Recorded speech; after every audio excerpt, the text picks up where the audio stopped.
Hi, this is Scott, and I'm going to be doing a demonstration on how to use Origin Live Chroma coloring to color the zirconia. First of all, zirconia is not made all alike. Different companies use different zirconia material, which will make some dense. It'll just change the way it colors. So with Origin, they sell their products as a system, to where they know what zirconia they're using, they know the process, so that all stays the same. So your liquids will always be the same coloring. Other manufacturers, we've done tests on some zirconia stuff from China, and sometimes we get a great batch, and sometimes we will get a not so great batch, so it wasn't consistent, and that'll change your colors, and your colors won't be consistent. So with Origin, they get the same suppliers. It's a Toso from Japan. They're very strict on what they get. It's a top quality material, so it's going to be the same. So you're not going to get those variations. You can use this coloring liquid with other than Origin Life Plus zirconia pucks, but like I said, different zirconia absorbs the color differently, so you will get a different effect. But one thing about the Origin Live Chroma is it comes in 3 different concentrations: a 60, 70, and 80. So if you do use your own different zirconia and things come out light, you can always go down to a 60, which is the darkest, and 80 is the lightest. If you use Origin Live pucks, the 70 works great for that. So it gives you the opportunity to change. And also ovens. The length of time the zirconia is being sintered, and also the temperature will change the color. It'll be consistent, but you might get a little darker or a little lighter. So depending on your ovens too, you might need to change the concentration of your dipping liquids. And like I said, it comes with all 16 of the color shades, and also we just came out with the 3D master shades, which comes with all the 3D shades plus the OM1, OM2, and OM3, and we also have a bleach one, which is a little lighter than the OM1. So that covers all that stuff. And we have the Incisal enhancers. We have 1, 1.5, and 2. 1.5 we use mostly for the everything but the A4s and B4s and C4s. We use the 2 Incisal. It adds a little bit more blue-gray to it. And then the 1 is for your bleach shades. And I'll show how that's done in a little bit. Basically, you have the puck, you mill it out, and then you will smooth off the connectors, cut it out, smooth off the connectors. Use a carbide burr or diamond disc, however you need to do that. Then you make sure that it's clean. So you dust it off with the brush, and then usually use some high-powered clean air line and just blow the dust off. You don't need to ultrasonic these. You don't need to preheat these or steam them off or anything like that. You can give it a good dusting and then blow it off, and you're good and you're ready to go. So first off, use the Incisal enhancer. And this is designed for the dipping technique, which I'll show you, but we also have labs that also do the painting on, where they just paint on like maybe 1 layer of the whole thing, then 2 layers over the bottom half, and then a 3rd layer over the gingival to give it that great gradient. But that's what the Incisal enhancer is for, so it'll block out when you dip it, the incisal half, so it's a little faster process. Just take a number 1 or 2 brush this pretty fine, and you just paint over the highlighted area, or the incisal areas. You just go through the ridges. Anywhere where you want less chroma and more translucent look to it. And over the incisal 3rd. I kind of feathered on. You don't want a straight line across, so you kind of just blend it in a little bit. And it's not going to give you an exact line like if I just did a line. It'll blend in a little bit, but this just makes it blend in a little more. Let me put some on the marginal ridges. And then I go through and I put 1 more coat on the cusp tips, just to really make those a little brighter. And that's how the regular one is. And from here, you're ready to dip. Let's do a C1. And these are the Zir Jars by Black Diamond Innovation. They have pop-up lids with the colors, so you don't take the lids off. Because there's condensation that builds up on these, and if you take the lids off, it gets all over the workplace, and you can cross-contaminate your other crowns with it. So you basically just take it, and with the Origin Light material, just dip it for 15 seconds. And it's not time sensitive, so if I left it in there for a minute, it's going to look the same color.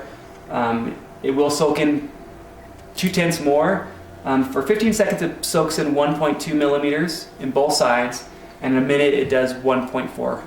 And for that 45 seconds, it's not worth my 0.2 of an extra soak.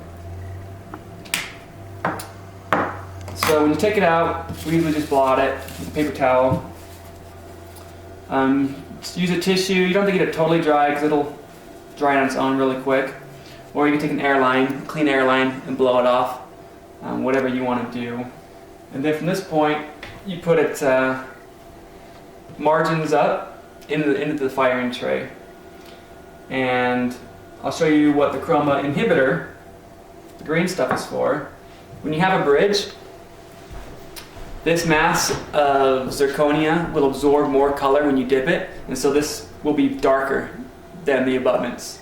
So we have a blocker, which you paint this on before you dip it. You go ahead and do the Incisal enhancer over all the occlusal.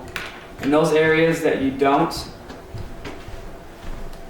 do the Incisal enhancer, you want to paint on the blocker. Just one. On the molars, I usually do like 1.5 coats. Just because it's a little large on the bicuspid, I'll do 1 coat. And on these thin ridge laps, I usually don't try to paint those because it's really thin, so it's going to absorb less anyway. So it's those areas that are really thick. And then from here, you just dip it straight in to whatever color, not to this, but whatever color. And with these Zir jars, the color dipping jars, they come with a silicone mat.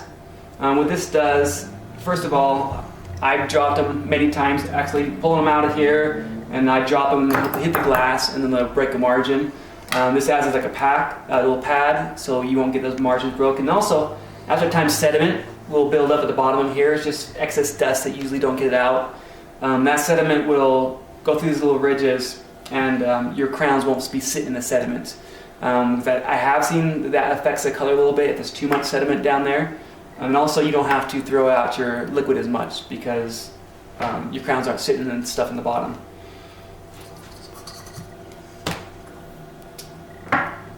And this is also from Black Diamond. It's a sorting mat. It's made out of silicone and has all the 16 classic shades on here. And so when you're doing a lot of them, you basically just pull them off. We write on with a little red pencil what the shade is, and you can just put all, if you have all A1s, maybe a couple of B2s, just so you can do it in a little bit more efficient manner. And it's padded, so you're not going to break any or chip any margins on it. So that's the basically what we're doing. And then as far as the sintering trays, like I said, we put the margins up because they will, when zirconia sinters, it shrinks before it actually gets to the translucent stage.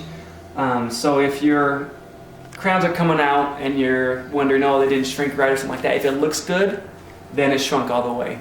Because I did one for, it was just as soon as it got to 1500 degrees, I just pulled it out and it looked like a piece of plastic, but yet it still fit the margins. So that's just a little tip if you're wondering if your stuff's being sintered all the way or it's shrinkage. If it looks good, then it shrunk all the way. And also, if you're doing a big bridge where you have the shrinkage connector, you want to dip it in a shade lighter, because the more zirconia, for whatever reason, the more it absorbs, the darker it'll be. So usually anything with one of those shrinker connections, like four or more units, dip it in a shade lighter, you're better off. That way when it comes out, you're not stuck with a big bridge that's too dark. And one thing about this liquid is, when you're staining glazing it, it will, if you run a vacuum on your glaze, when you're doing that, it will become a quarter shade to a half a shade lighter.